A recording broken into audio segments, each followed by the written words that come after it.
Hello, and welcome to The Resource, the podcast propelling employer brands to recruit smarter and retain better. I'm your host, Priscilla Peters.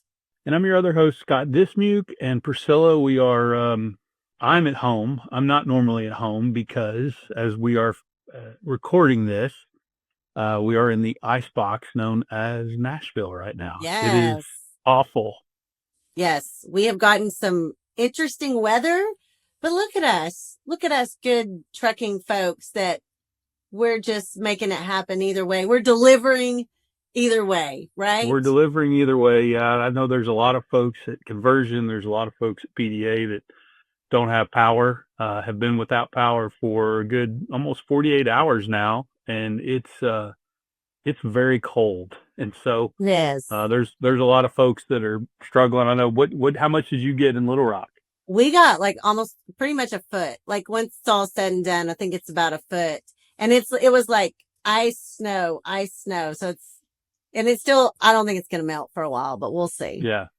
Yeah, we got a little bit of snow here just south of Nashville, got about maybe an inch and a half, and then somewhere between, depending on what maps you look at, a half an inch to 3/4 of an inch of ice. And we got Ooh. trees down everywhere. It's not pretty. Not pretty at all. But we're powering through, and some folks here in Nashville are having to power through a lot more than others. So Yeah, I think on the news I saw them. Well, first of all, as us Southerners, we're good at a lot of things. Winter weather, it's not one of them. So nope. We go on record. Those of you listening, you're like, oh, please, come on, a foot of snow. What's that?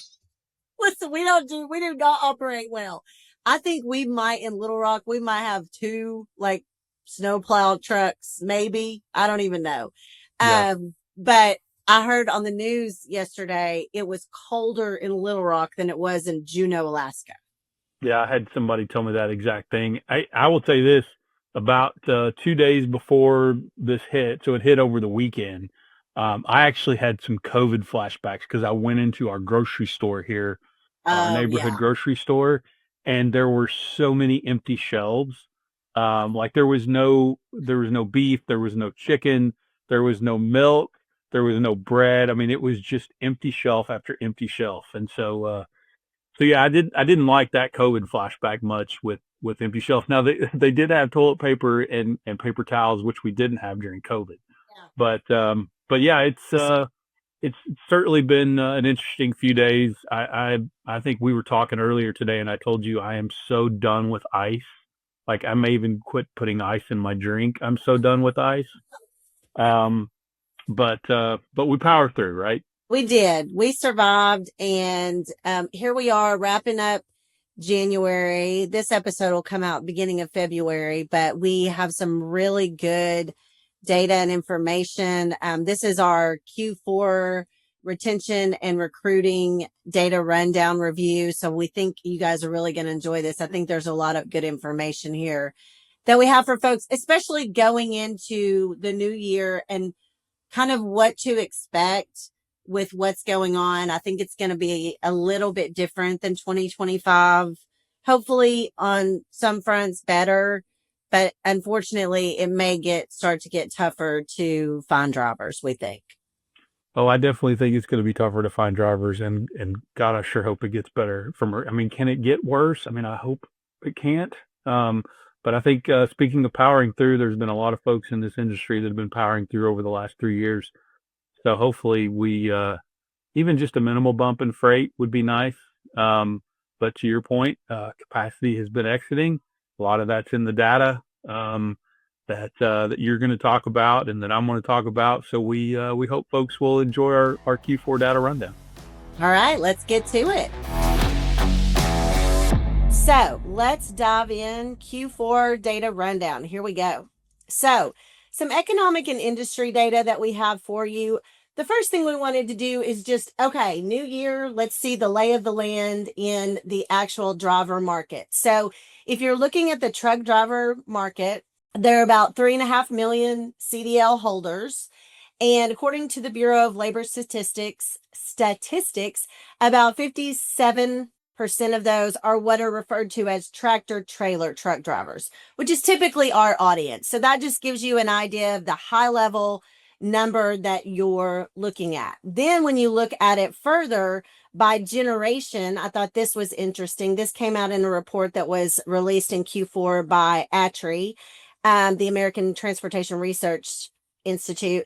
They do lots of different surveys and compile data, and they released this was included in one of the big pieces that they had. So I thought this was interesting. This is a generational makeup of drivers. For those of us who have been in this industry for a while, it's kind of like wild to see the millennials at 30.7%. I remember years ago talking about how do we recruit and retain millennials, and here we are, and over 30% of the driver market today is in that range. So just to give you an idea, if you're wondering about years, like how these are all defined, baby boomers were born 1946 to 1964, according to this data. Generation X, the best generation, right? We were born 1965 to 1980. Millennials, 1981 to 1995. Gen Z, 96 to 2010. And then they also included what's called the silent generation, that they were born 1928 to 1945. Obviously, there's a handful of those still present, but we know they will be retiring out, kind of getting out of the industry soon, as well as the baby boomers. So this is just interesting for us to look at and see. We've got work to do as these younger generations kind of come in. And I know that's a part of many of your strategy and everything that you are, that you're looking at. So also, when you look at the driver employment landscape, it's interesting to see the both sides of it. So you've got the CDL holder driver side, where most of them, well, 46.1% work for a fleet with 100 or more trucks. So what most in the industry would consider a large fleet. I know many of you have more than 100 trucks, but when you look at the whole landscape of the industry, over half of the fleets have just one truck, but 1% of fleets have more than 100 trucks. So you can just see the balance of where drivers land in relation to fleets. So we thought that was interesting. Wanted to share that with you guys as well. Okay, listen, if you don't get anything else out of today, I want you to kind of leave with this, because if there's any takeaway I could tell you, aside from how technology is really kind of impacting recruiting, I would tell you to focus on this. I think that this is going to really help us tell the story of what is going to go down in 2026. So we've got two things happening here. Okay. We've got the regular driver shortage that we all kind of know, live and breathe, right? Like we know what that looks like, but we have these additional, what I am calling supply pressures that are on the market today that some of these we did not have last year. Some of these were not the same as they are this year, last year. And so I just think it's important when you look at the full story, when you're sitting down with your recruiting leaders and your C-suites and you're going, listen, does it feel like it might be tightening up a little and we need drivers a little more than we did last year? This is why. And maybe some of you are already feeling this. I've talked to a lot of you. I think you are. But you could just see all of these things kind of happening. The non-domiciled CDL policy, it's estimated to impact around 200,000 drivers. When you look at the number of drivers that are currently in prohibited status within the clearinghouse, that's over 200,000 drivers. And then you throw in all of these other factors. Hopefully, maybe some of you are experiencing some freight volume improvements. We're hearing whispers. We're not getting super excited just yet, but we're hearing, rates are kind of going up. You're negotiating some new rates. You're getting some freight that you didn't have before. Freight's picking up from some of the shippers that you work with that you didn't before. So that's certainly going to play a role. The number of jobs that we're seeing, truck driving jobs that we're seeing in the market, is increasing, which also tells us that freight's improving because you need more drivers. So lots of different things going on. I'm not going to go through all of these, but I would just tell you this tells the story. Okay. If you need, like, what is happening? Like, I'm starting to feel it. I feel like it's, I'm needing drivers a little more than I used to. this is probably why. All of these kind of come into play. And these are just some good factors for you to look at and think about. And then, like I said, when we're looking at the data that's coming out, this actually came out from Indeed. When we're looking at this and we're seeing like what are the number of job seekers eyeballs that are on each truck driving job. Well, in August of 2024, it was 16. And then it dipped down to 12 in November of 2025. Now, what that tells us is there's more jobs. So the job seekers per job are kind of shrinking because there's more jobs. As folks are adding more truck driving jobs, you're going to continue to see that shrink. It's going to get tougher and tougher and more competitive to hire drivers in this market. So that's just kind of a good economic what's going down kind of in the industry today, and hopefully some things you can take back to your team regarding that. All right, we're going to dig into our advertising and marketing data. For those of you that are conversion clients, we'll be sending out an e-blast later today that includes a link where we include some of our cost per hire data that's exclusive to you. Also, we include cost per full app data that we have. So that will be coming your way soon. So keep an eye out for that later today. When we look at the overall best performing strategies that we had for touch points and hires, so we track both. We track, what did the driver journey look like from click to hire? And when we look at that, these are the three sources that played the biggest role, that had the most touch points and hires when it came to strategies for Q4. The number one tool was Lead Assist. We'll kind of dig in a little bit more into that and kind of explain some of that, but we always just like to call out some of the best performing sources that we had. Cost per hire trends. Again, this is just something we look at high level year over year. So as we ended 2025, we wanted to see like, what does the overall cost per hire trend look like? And we are primarily focused on the advertising and marketing costs related to hiring a driver. So when you look at from year over year for the last 4 years, you can see how that's kind of trended, and we're in this kind of upward direction. And what that really tells us is that competition is kind of beginning to creep up. It went down over year, 21 to 2022. We all remember how hard it was to find drivers post COVID in 2021. So as that, need and that high level of need declined, then cost per hire went down again. 2023, as we saw kind of this freight recession begin to take hold. And then 2024 started creeping back up and then crept back up again last year. So again, just trends we watch, we think you would be interested in as well. When we looked at what we call lead status trends, so these are trends, what we do is we look at, okay, let's look at all of 2025 and let's see like where are the negative statuses in your ATS. When you're inside your ATS and those statuses, like where did those negative statuses grow? Because obviously we want to keep drivers in the funnel and keep them in positive status. And when we were looking at that, at the lead status trends year over year, we noticed that the largest increase in negative statuses was inside the candidate withdrew, declined offer status. So what does that tell us? It tells us it's super important for you to connect with pre-qualified drivers as quickly as you can. Get to them through, get them through the driver lead funnel as quick as you can so that you can really kind of make sure that you reach them top of funnel quickly and they don't end up in that particular status. All right, let's talk a little bit about AI, specifically Lead Assist's AI technology. I know many of you who are conversion customers are on Lead Assist. It's a tool that you use. Here's just some data that came out of that last quarter.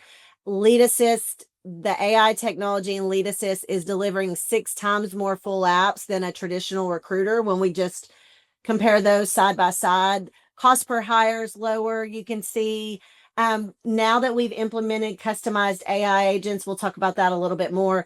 We're connecting up to 70% of qualified drivers with recruiters. Listen, here's what this means. And this is really where kind of, I would say the magic happens, if you will, is your recruiters, because the AI agent is able to pre-qualify and only connect you with drivers that you are having a meaningful conversation with, high intent drivers. Now your recruiters aren't having to chase down drivers Let the AI agent do that. Let the tech do that. What you're doing is your team is able to have, conversations with pre-qualified, high quality, higher intent leads. And it's really, really impactful. So that's kind of some fun stuff that came out of that. Also, if you're wanting to see, like, okay, I'm kind of on the fence. Do I do AI agents? Do I not? Those who have implemented AI agents with lead assist, you can see kind of the before and after with these three carriers. We included three carriers here. So before implementing the AI agent, you can see like the percentage of recruiter driver connections that they had, and then with the agent. So it dramatically improves that. Again, your recruiters are able to have more meaningful conversations, and that's super helpful as well. All right. So here's a case study. Like, okay, how does that break down, Priscilla? Like, what does that actually mean when I'm thinking about using Lead Assist Agentic? So this was a company who was like, okay, I'm investing in getting all of these leads, but my recruiters are buried in like qualifying them, doing this manual outreach, all my pipelines are clogged, all the things. And so they decided to add the agentic piece. So they had a customized AI agent created, smarter screening questions, all the things, right? And you could see the driver connection rate increased. It went from 27% to 49%. Two times more qualified driver, almost two times more qualified driver connections. And really it goes back to, like I was saying before, they were able to have meaningful conversations with drivers who had a higher intent. So again, if you're on the fence about Lead Assist Agentic, we have some folks you could reach out to, talk to them about it. Obviously, our team could help you with that as well. All right, let's switch gears. So we're still kind of on this AI front, but really want to talk a little bit about what's going on with search when it comes to AI. Obviously, we all know when we search now online, we're being fed AI summaries, whether we're in the GPT or not searching. If you're just searching on Google, you're getting fed an AI summary. And year over year, this data came out of Search Engine Land. AI search traffic was up 527%. That is not a typo. Our creative team, when they were building these slides, they messaged me and said, "Hey, Priscilla, I think that's supposed to be 52.7." I said, "No, ma'am, that's 527%." So this is what is happening. People are changing the way they search, drivers included. And if we ignore that as an industry, we are not going to win when it comes to getting eyeballs on the jobs that we want to get eyeballs on. Another thing that we saw that kind of came out of the data was SEM aware, which is top of funnel search. So think of Google falls in the SEM aware category. The cost per hire for that held the lowest spot for cost per hire. Now it was only for 1 month, but we thought this was intriguing. So as driver competition is increasing, cost per hire on awareness campaigns, so more top of the funnel, is improving, which is giving us the note that drivers are converting even at the top of the funnel. So that was intriguing. Now listen, SEM Interactive, engines like Indeed and those kinds of things took back the top spot in November and December, but it is notable that that happened in October. Okay, here's some social media trends. So we just always like for you to kind of know what's going on in the social media world. One of the things that continued is that the news feed and Facebook Reels, like those combined, really dominated the first top spot. What that tells us is continue creating vertical video formats, continue creating reels, continue making those part of your strategy.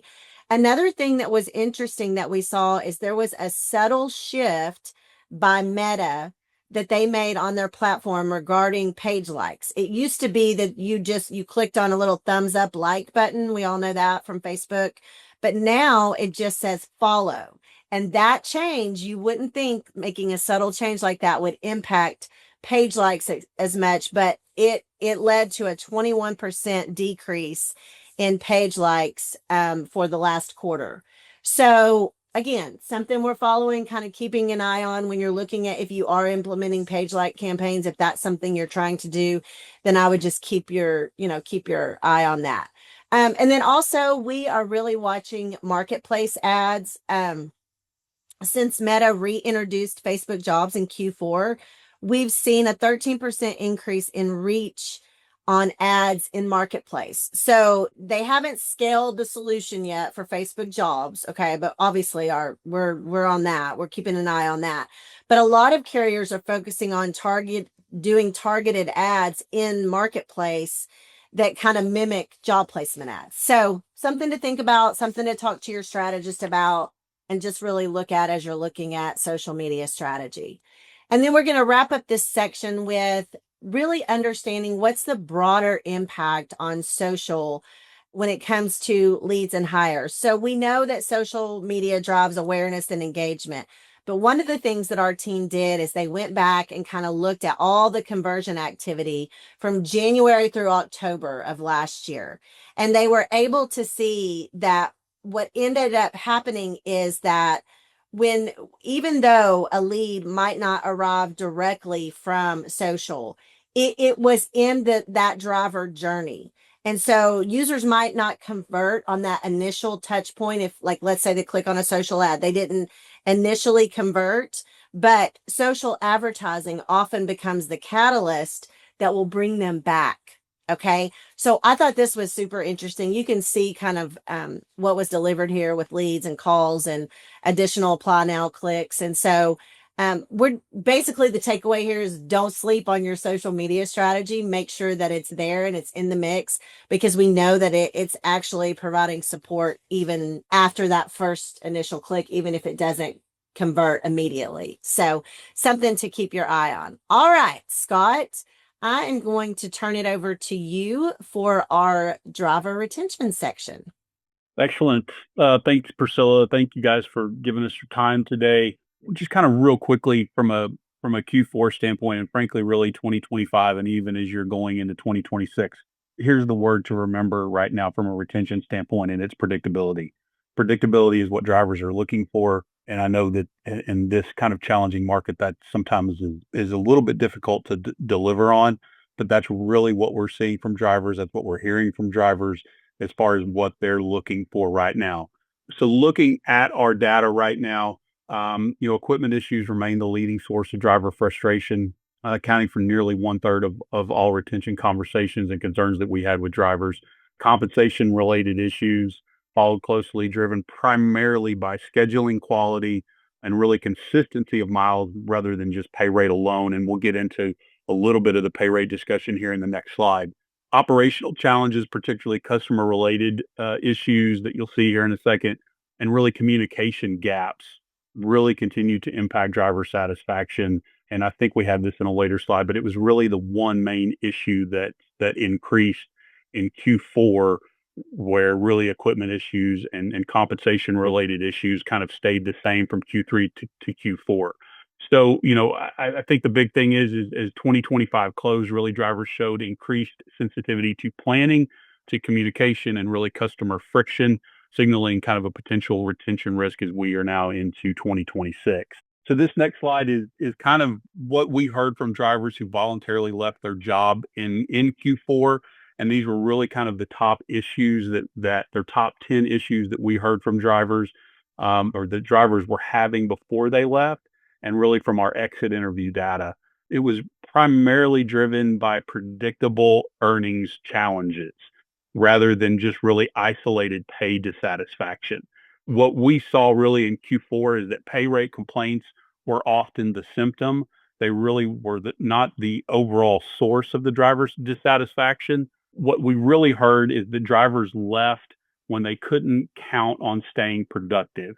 So when miles dropped or became erratic, the retention risk really increased quickly. So predictable miles really remain the strongest stabilizer in driver retention. Equipment issues, for those of you that have been on these discussions before and have listened to our podcast, you hear me talk about how equipment issues often cascade into compensation problems. And that's really what we have seen really in 2025. We really saw it again in 2024, is it's not just a frustration from my truck is down, it's really preventing them from earning money. And so when breakdowns stack up, what we see is drivers seek stability elsewhere. The other thing I would tell you, if you look at number 5 right there on equipment assignment, These are really talking about your new drivers, the ones you've just invested a lot of time and money to bring in. The worst thing you can do is get them in a truck that is either broke down before they even get in it, or it's not clean, or it has not been inspected. You've got check engine lights, anything that's going to put that driver in what we have seen in the first, couple of weeks.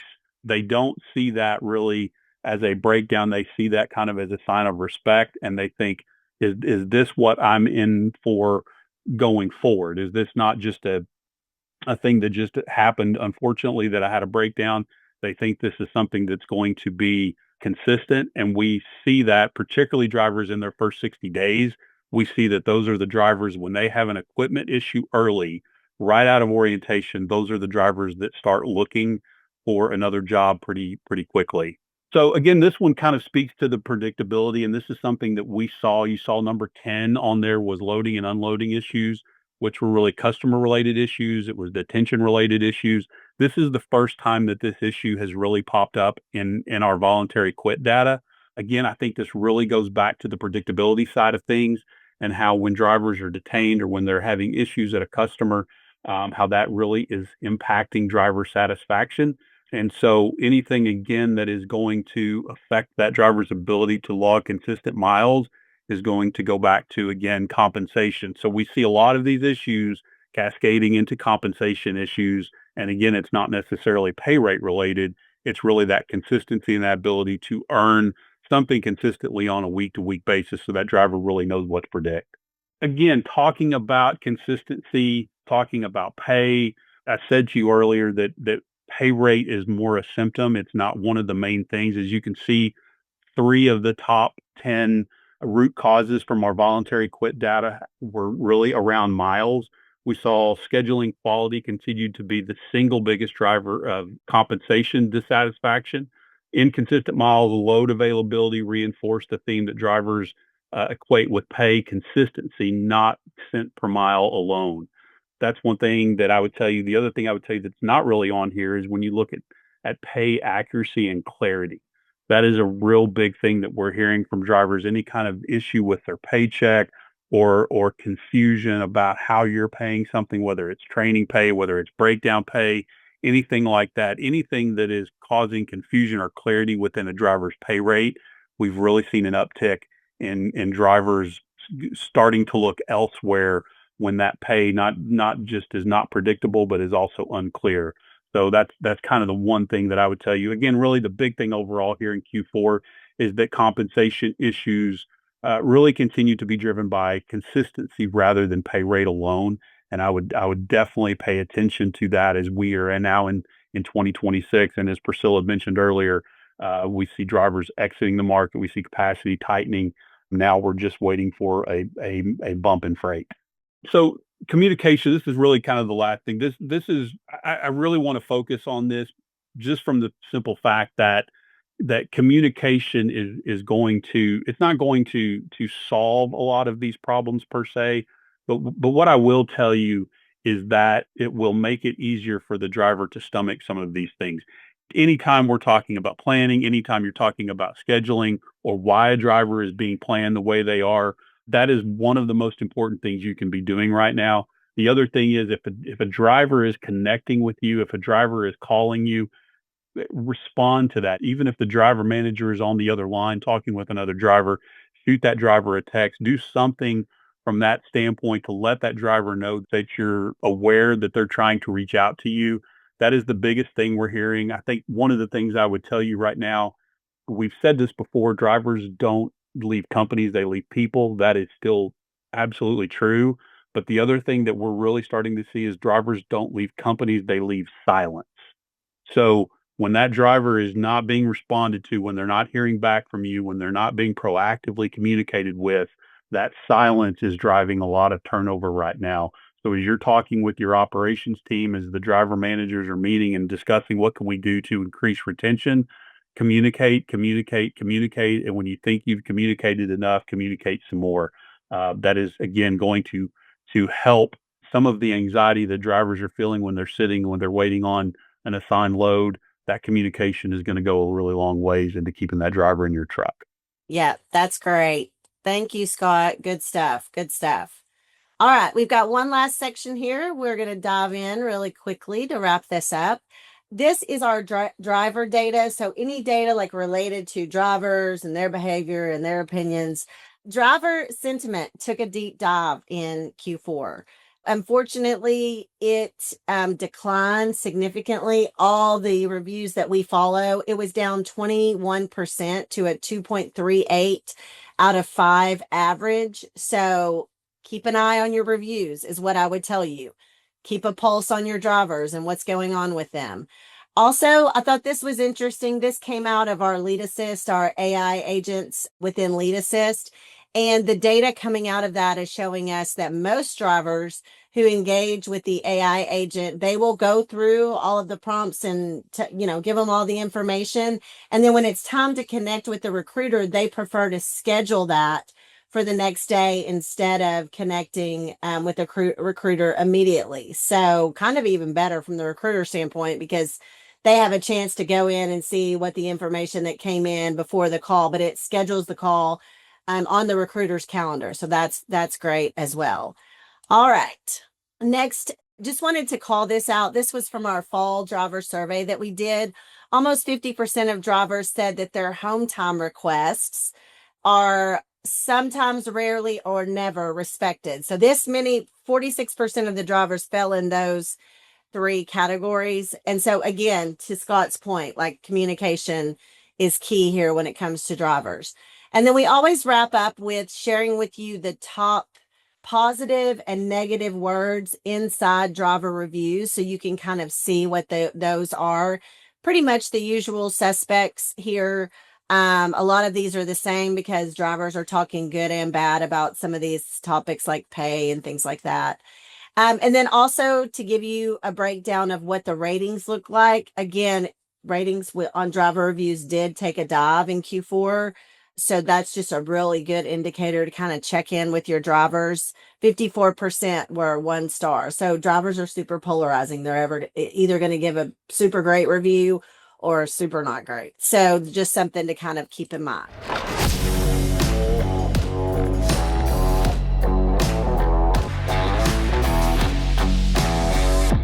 Thanks for tuning in. If you enjoyed this episode like we did, give us a virtual high five by leaving a rating and review on your favorite podcast platform. And be sure to hit that subscribe button so you never miss out on an episode. If you have any questions or feedback, you can reach out to us on social media, or you can drop us an email at the email address in the show notes, which are just below. And we'll be back next time for more fun, data, and some insights to help you master your recruiting and retention game. Thanks for joining us, and we will see you soon.